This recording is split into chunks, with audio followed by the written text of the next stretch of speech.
Okullar 16 Mart'tan itibaren 2 hafta süreyle tatil edildi. Tabii bu 2 hafta içerisinde bir haftalık ara tatil öne alınarak girmiş oldu. Tatilin, daha doğrusu eğitim tedbir kararının uzaması da gündeme gelebilir. Muhtemelen bilim kurulunun burada tavsiye kararı belirleyici olacak.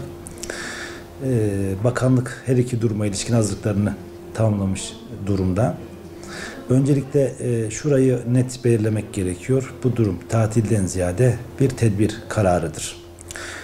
Koronavirüs tedbirleri kapsamında 23 Mart'tan itibaren uzaktan eğitime de geçilecek. EBA, Eğitim Bilişim Ağı üzerinden uzaktan eğitim yoluyla ders videoları şeklinde yeni bir döneme girilecek. Tabii Bakan Bey'in, Sayın Bakan'ın açıklamasına göre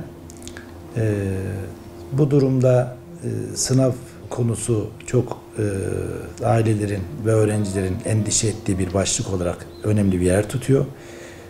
Sınavlarda kesinlikle okula yani tatil süresi uzasa bile yüz yüze eğitim yapılan yerlerden sorulacak.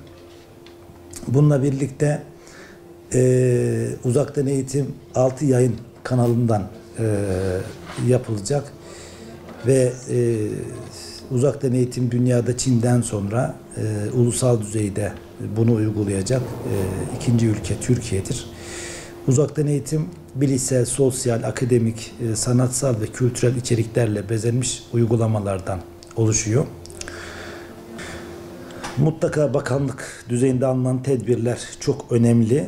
Bakanlık düzeyinde alınan eğitimsel tedbirlerin dışında aile ortamına ve çocuğun bu ortamla ilişkili durumuna özel vurgu yapmak gerekiyor. Evde çocukların karakterini olumlu yönde etkileyecek etkinlikler ve oyunlar yoluyla evde eğitim ortamını canlı tutmak gerekiyor. Okul ortamından soğumamaları önemli bir konudur. Kesinlikle koronavirüs gündeminin tamamen dışına çıkarılması gerekiyor çocukların. Endişe ve kaygı konu ve durumlarına çocukların hiçbir şekilde dahil edilmemesi önemlidir.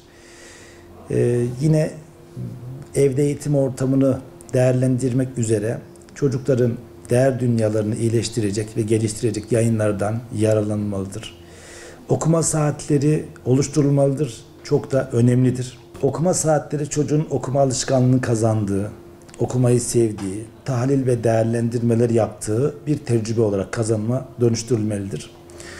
Çocukların ailesiyle birlikte oyunlar oynaması da çok önemlidir. Tabii bu oyunlar çocuğun karakter gelişimine olumlu yönde etkileyecek.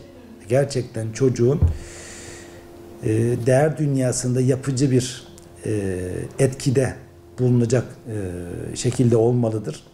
Yine çocukların ailesiyle birlikte beraber ibadet etmeleri de önemlidir. Çocuğun yine hem vicdani hem insani hem de bütün bir karakterini de yapıcı şekilde olumlu etkileyecektir. Aile içi bilgi içerikli yarışmalar düzenlenebilir. Bu yarışmalarda yine çocukların hem birikimlerine katkı sunacaktır hem de çocuğun eksik kaldığı alanları da bilmesine ve tespitine fayda sağlayacaktır.